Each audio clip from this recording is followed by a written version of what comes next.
What's up, super players? Your homie C-Rod, and I got, the starter deck, Saiyans Legacy, and as you guys can see, this starter deck is going to be freaking epic.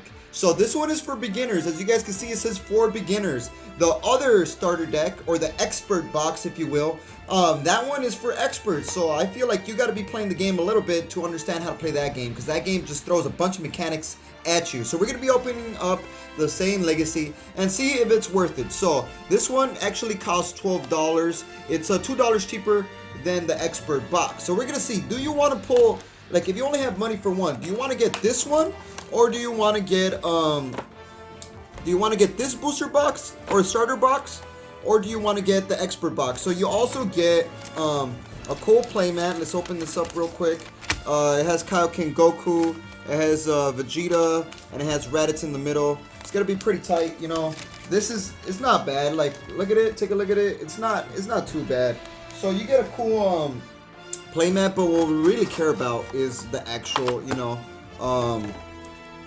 this. So I'm gonna open it up real quick, and we're gonna, dissect this and see if it's worth it. So let's zoom in to this real quick. So alright, so there we go. So we got the King Vegeta. So is he worth it? So I'm gonna look at his effects and the exclusive cards that we get in this Legacy of the Saiyan starter deck. So we got King Vegeta, leader of the Saiyans.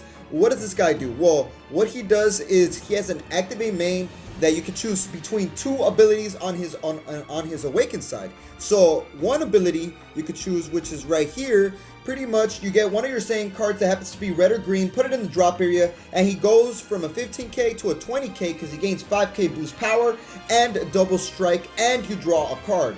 So that's one ability. The second ability, it allows you to play a Saiyan card from your hand that's 2 cost or less for free with the skills negated, and you draw a card. So you can choose between either sending a Saiyan from the battle area to the drop and getting a boost and double strike and a draw, or choosing the other ability where you get to play one from your hand but its skills negated and a draw. So this guy is not bad. And then his unawakened side, King Vegeta. This guy's pretty good. He has a permanent. You could only run Saiyan cards in this deck, and no other type of card in it. So only Saiyan battle cards. And then an activate main that you get to pick up a life and search the top 5 for a Saiyan card or the King Dynasty field card. King Vegeta's Dynasty field card, which I'm gonna show, which really makes the whole deck awesome. So that's that. And then Awaken, he awakens differently from all the other leaders.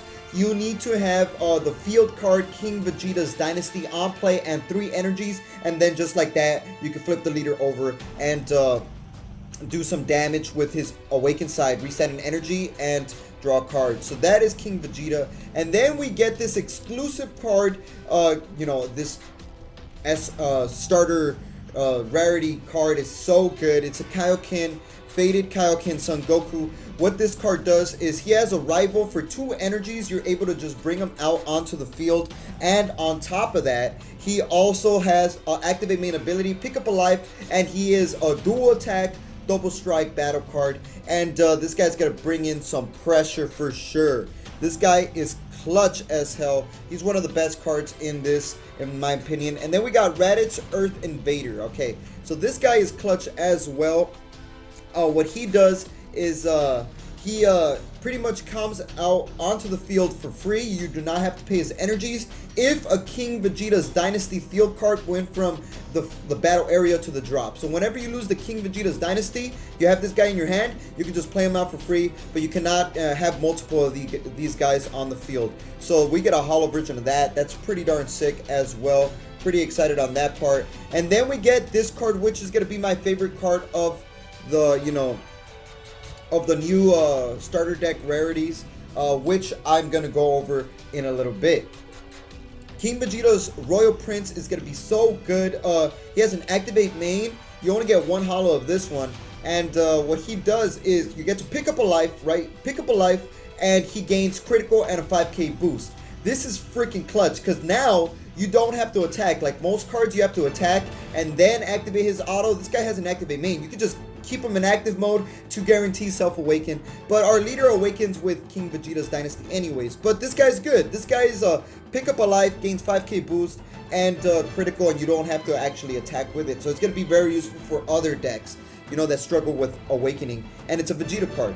Then we got King Vegeta's Dynasty. Awesome card as well. This is the whole point of the deck. So let me go into this King Vegeta's Dynasty. Not only does it look hella cool, you only get one holo one, and he has two autos. One auto is that when you play this card for 2 energies, 1 red, 1 green, you get to pretty much bring out a 2 cost or less Saiyan battle card in your hand onto the field, and you draw 2 cards. Unfortunately, that card skill is negated. So that is that. When you play this card, pretty much get a free 2 cost or less onto the field, draw 2 cards. And then another auto, the second auto, which is pretty darn good too, pretty much whenever your opponent attacks you, you get to use 1 red energy, tap it, you know, switch it to rest mode, put this card in the drop area, and then you're able to negate the attack. So this card is pretty darn sick, and this is combined with, you know, the Raditz. It's going to be very useful. You get pretty much to play the Raditz out for free when you use the negate ability of the King Vegeta's Dynasty. So we get 1 Raditz as well. We get another Vegeta Royal Prince, which I'm saying is going to be very useful for, you know, the any other Saiyan deck. And in this deck, it's clutch. You're going to be able to play them out for free with, you know, the Raditz ability as well. Pick up a life. Then Faded Kaioken Son Goku. We get 1 holo, 1 non-holo. This guy's hella good. Dual color card. You know, dual attack, double strike, 20k. That's freaking sick. And then another King Vegeta's Dynasty. I think you're going to need to pop 2 of these starter decks to make the actual King Vegeta deck good, because you definitely need 4 of these King Vegeta's Dynasties in this deck in order to make it good. So you're going to want to get 2 of these for sure if you really want to build this. And then we also get Saiyan Kaba, which is an amazing card. Pick up a life, 10k boost, and double strike, keeping that pressure. So this deck is looking like it's going to be a lot of critical and pressures to your opponent, like, you know, aggro, because red is aggro, and green is more of destruction, like this negate we're going to be getting. It's a negate, pretty much 1 energy, pop one of your opponent's 1 cost, and stop the attack. We're getting 4 of these full power energies. Pretty sick. And then we're getting Quick Rush Trunks. Like, I'm like, Roy, for real, they gave us this, but it makes sense. It's a beginner starter deck. 2 energies, and he comes onto the field. He's a critical. As you guys are noticing the trend, most of these are 2 costs or less, so we get 4 of those. Trunks Bridge to the Future, pretty alright. We get 4 of these as well. Pick up the top 2 and add a Saiyan among them. This whole deck is Saiyans, so that card's gonna be good. We get Charging Up Son Goten as well. I don't understand why they added this card, but you get 2 of those. Pretty much play for 2 energies, restand the energy, and then you know, Digging Deep Vegeta, which is going to be very good. When he attacks, pick up 2 cards, up to 2 cards if you want, and he gains 5k boost and another attack on top of that. So this card's alright. We get 4 of these. It gives you a bunch of your standard cards, and this card I'm so glad that they added into the deck. I really needed more after image techniques. It's a counter, pick up a life, sparking 5, and this card just, you know, it's a different way to stop an attack, because your cards gain a power boost instead. And get 4 of those, and then a vanilla. Like, oh damn, we got a vanilla right here, 2 costs. I guess it's good to play it out with King Vegeta's Dynasty, and then draw 2 cards. And then we got, you know, our super combo, which is the Goten, 10k boost, draw card when your life is at 4 or less. We get 4 of these. Raditz as well. We get 4 of these. Pretty much just draw a card when he comes onto the field, and your opponent cannot manipulate their energies in any sort of way. And then we got the Nile of Hope. We get 4 of these. And that's going to be it, guys. Like, comment, subscribe for more videos of this nature. And that's the starter deck. And like we always say, y'all stay super.